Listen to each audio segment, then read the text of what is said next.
At least 10,000 tons of listeriosis-contaminated meat are to be safely disposed of at various landfill sites countrywide. This comes amid a class action suit filed against Tiger Brands and Rainbow Chicken by human rights lawyer Richard Spoor. Forensic investigator Paul O'Sullivan has called for the entire Tiger Brands board of directors to step down. He's also threatened to lay charges of murder and attempted murder against the companies. A bacterial infection that has claimed 180 lives and caused almost 1,000 cases of infections.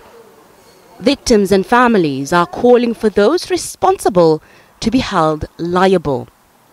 Human rights lawyer Richard Spoor and a U.S. food safety firm have filed a class action lawsuit against Tiger Brands.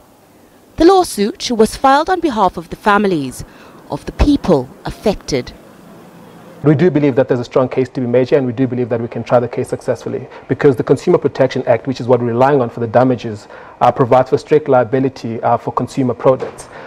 So we don't have to prove fault for when we're proving the case. All we have to do, we need to make a link that the products that from the factory in Polokwane can be linked. So the genetic sequencing that is found there can be linked to the products.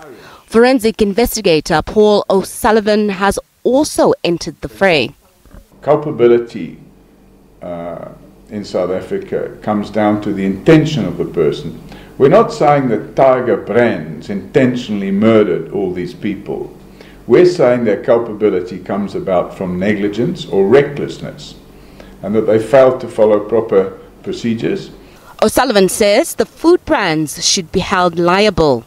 His company, Forensics for Justice, is expected to open 180 cases of murder.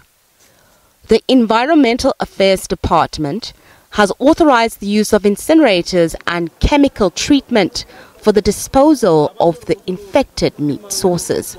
What we decided is that we needed to make sure, even before we are approached, we needed to make sure that we authorize those facilities in advance, so that when those foodstuffs are sent to them, they can be able to deal with them without them having to ask for permission, because then that was going to create a bureaucratic problem. The World Health Organization says this has been the largest listeriosis outbreak in history. Nozintombi Mia, SABC News.